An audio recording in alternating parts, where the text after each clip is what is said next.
au chapitre des mesures législatives et réglementaires sur le rapport du ministre de la Justice et des Droits de l'Homme, garde des Sceaux, le Conseil des ministres a adopté un projet de loi portant modification du Code des personnes et de la famille.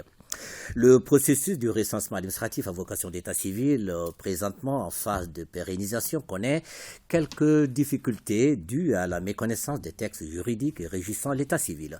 Ces difficultés ont occasionné des situations de non-conformité entre les données du recensement administratif à vocation d'état civil et les informations contenues dans les documents d'identité ou de voyage détenus par une même personne.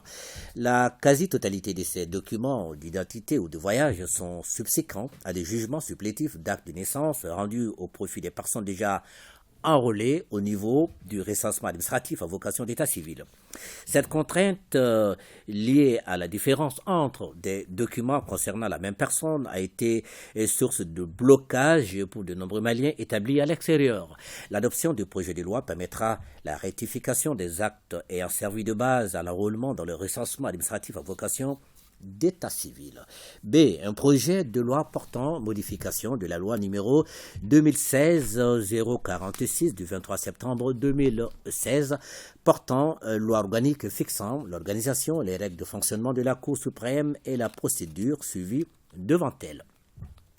La loi numéro 2016-046 du 23 septembre 2016 a montré quelques insuffisances qui méritent d'être corrigées, notamment en son article 8, qui dispose que la cessation définitive de fonction des membres de la Cour suprême entraînant la perte de qualité de membre résulte de la démission régulièrement acceptée de l'admission à la retraite par limite d'âge, du décès, d'une nouvelle affectation, de l'arrivée à terme et d'un renouvellement du mandat. Le projet de loi adopté permettra aux membres de la Cour suprême d'achever leur mandat et mettra un terme au renouvellement indéfini et tacite du mandat.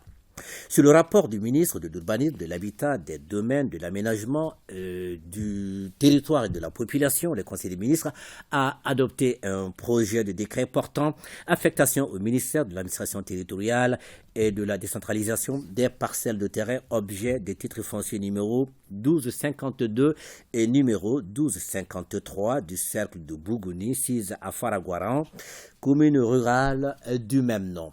Les parcelles de superficie respectives de 202 hectares 78 arts 31 centiares et de 191 hectares 41 arts 98 centiares sont destinées à satisfaire les besoins de réhabilitation du village de Faragouaran. La réalisation du projet de réhabilitation permettra d'offrir une nouvelle structure urbanistique au village de Faragouaran et d'améliorer le cadre de vie des habitants par la conception et la mise en œuvre des projets relatifs aux voiries et réseaux divers ainsi qu'à l'électrification des villages de la commune. Au chapitre des mesures individuelles, le Conseil des ministres a procédé à des nominations. La liste nominative des intéressés est disponible sur le site web du secrétariat général du gouvernement www.scgg-mali.ml et dans le journal L'Essor. Au chapitre des communications, son Excellence, le colonel Assimi Goïta, président de la transition, chef de l'État, a condamné avec la dernière rigueur les propos blasphématoires récemment proférés par un individu via les réseaux sociaux contre l'islam, religion de paix et de tolérance. Le président de la transition, tout en marquant sa solidarité et celle du gouvernement envers la communauté musulmane, appelle celle-ci au calme et à la retenue. Et en outre, il a instruit le ministre de la Justice et des Droits de l'Homme, garde des Sceaux et celui de la Sécurité et de la Protection civile de tout mettre en œuvre pour appréhender l'auteur de ces propos blasphématoires contre l'islam ainsi que ses complices afin qu'ils répondent de leurs actes. Il est regrettable et certainement pas fortuit que cet incident se déroule au moment où les autorités de la transition ne ménagent aucun effort pour réconcilier les Maliens. Le président de la transition lance un appel aux Maliens à rester vigilant face aux actions subversives de nature à déstabiliser la transition et à ne pas tomber dans les pièges perfides tendus par les ennemis du Mali.